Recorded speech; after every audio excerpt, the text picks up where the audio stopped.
ao seminário depois, claro que sim. E vou-me apresentar, em primeiro lugar. E antes disso, só para dizer que é um prazer estar aqui com vocês. Espero que o EBU esteja a correr bem.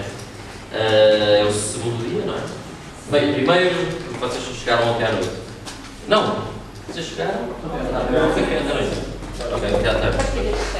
É o primeiro dia total que vocês passam aqui, até domingo. Então, desejo e oro para que seja um tempo, mais do que um tempo bom, seja um tempo proveitoso, seja um tempo proveitoso para vocês sejam desafiados. Não é?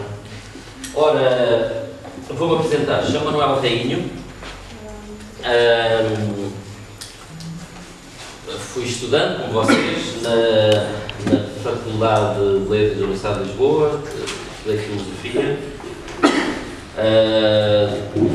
Não tive educação cristã em casa,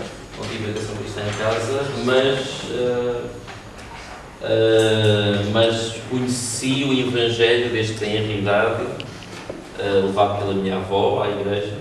Eu era ainda bebé, quase praticamente criança. Para encurtar a história, quando cheguei ao curso de Filosofia, deu-me assim uma espécie de crise no primeiro ano. Foram tempos duros, difíceis. Tive a graça de conhecer aqui o pessoal do Grupo Bíblico Universitário, nessa altura. Foi de um grande auxílio para mim. Não tanto por causa das respostas que me deram, mas porque criavam um espaço para eu poder fazer perguntas. E isso era importante, poder fazer perguntas. Às vezes nós não precisamos assim de respostas. Isso não nos ajuda muito. Mas precisamos de um espaço onde precisamos fazer perguntas. Depois dessa crise e tal, lá me estabeleci, fiz o resto do curso, lá com alguns problemas pelo meio, alguns percalços pelo meio, e casei, fui para a Guiné-Bissau, estive lá assim uns tempitos, depois voltei,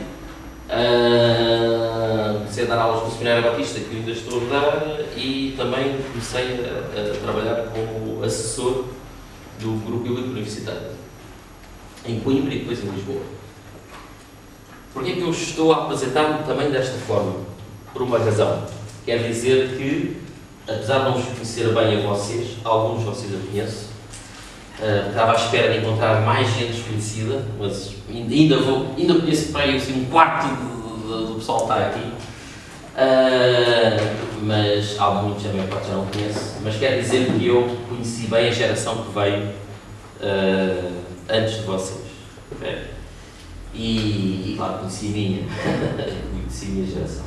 Ainda continuo ligado de forma, posso dizer, íntima a alguns dos estudantes em relação aos quais eu pude conhecer e trabalhar, conviver, ainda hoje, apesar de já não ser assessor do GBU. Não é isto? É Emily, quem está?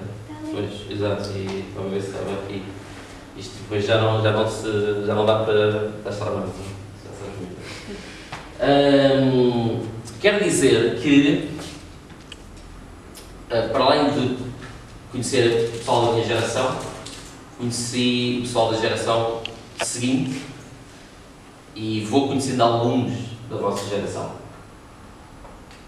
O texto que eu escrevi ali foi inspirado neste mesmo conhecimento da minha geração, da geração que foi a seguir e de uns poucos da vossa geração. Eu volto a dizer, a vossa geração não conheço muito bem, não sei muito bem como é que vocês pensam e raciocínio. Eu vou partir do pressuposto que vocês continuam a carregar às costas as mesmas fragilidades e dificuldades que a minha geração e que a geração seguinte à minha, tanto da vossa, carregou. Posto isto, antes ainda de vos dizer do que é que trata o tema, mas vocês não leram o texto, nem deviam estar aqui, mas antes de focar diretamente do que é que trata o tema, eu quero-vos contar uma história. Isto vai ser difícil, porque esta história devia ser contada em várias sessões e eu vou tentar contá-la em 10 minutos. E é uma história que tem a ver com a história da nossa Europa e da forma como nós fomos mudando ao longo do tempo. E não vou ainda explicar o propósito desta história, só vou falar do propósito desta história depois de eu acabar de a contar. Então vamos lá. Eu não tenho quadro, eu vou tentar. A minha letra é terrível, mas vou tentar como vocês a percebam.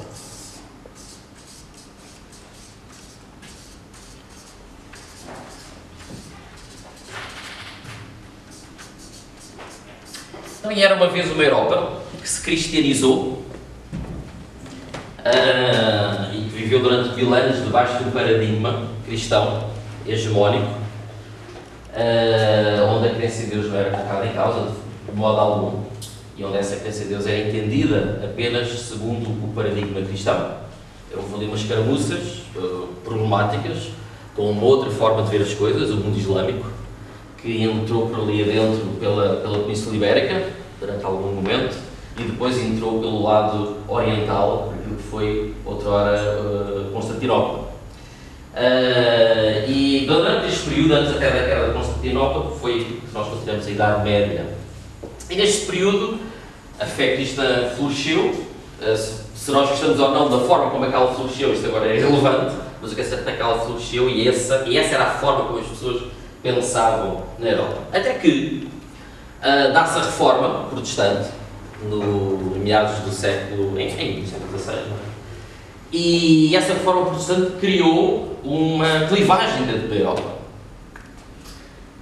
Uma clivagem que o ser humano, porque é pecador, não está muito habituado a lidar com diferenças, originou guerra. E uma das guerras foi a Guerra dos 30 Anos, que opôs católicos a protestantes no século XVII. Foi uma guerra que destruiu o centro, a zona central da Europa, talvez agora ocupada pela zona da Alemanha, um bocadinho também para a França, destruiu essa zona e criou um problema aos dirigentes europeus e aos monarcas europeus. Até então, a identidade dos povos estava interligada à identidade religiosa.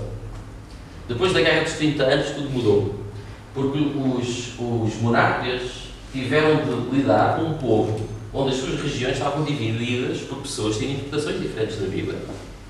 E de repente perceberam que já não podiam governar e governar-se a partir de uma única interpretação das Escrituras. Tinham que lidar com a pluralidade da interpretação em relação à Bíblia ou em relação à fé.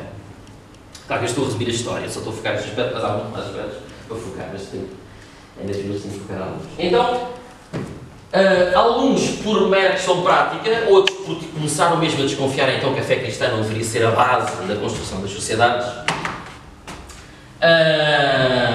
Em vez da fé, que estava, digamos, fé cristã, que estava, digamos, no centro desse paradigma cultural, substituiu-se a fé pela razão. Não diria que a razão não é ter razão, é racionalidade.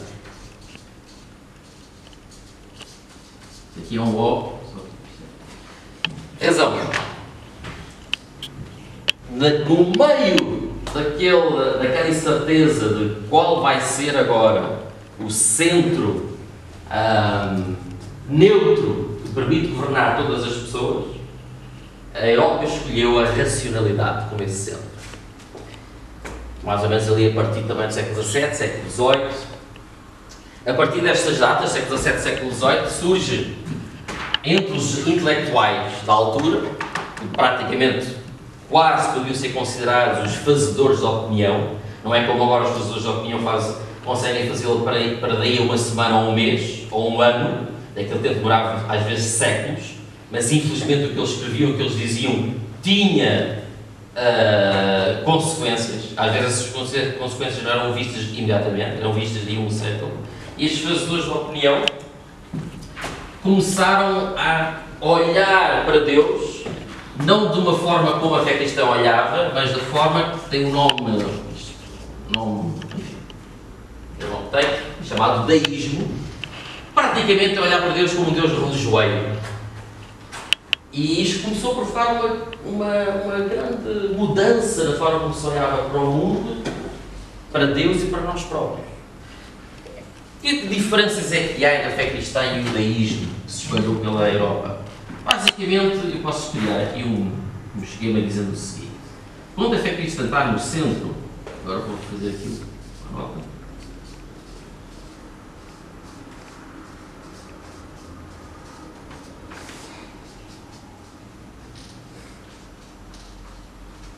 Quando a fé cristã está no centro, principalmente no período da Idade Média,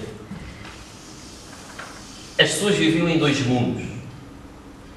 Viviam no mundo da imanência, este mundo aqui, mas sabiam que ao mesmo tempo estavam a viver no mundo da transcendência. Os dois mundos interligados. Viviam ao mesmo tempo num e noutro. Os fins, os propósitos, os sentidos, as finalidades eram simultaneamente para o mundo real, material, mas também para o mundo real, transcendente, mundo espiritual. Ora, o deísmo vai empurrar Deus para os extremos e vai dizer, bem, se na verdade o centro de tudo é a nossa capacidade racional, a nossa capacidade de pensar as coisas, nós não precisamos da revelação para nos dizer como é que nós vamos caminhar, se é para a direita, se é para a esquerda. Nós, pela nossa própria capacidade, nós vamos chegar lá. Então, Deus serve para quê? Deus simplesmente está no princípio. Então, passamos aqui este modelo, ou o modelo do deísmo, que pensa o seguinte.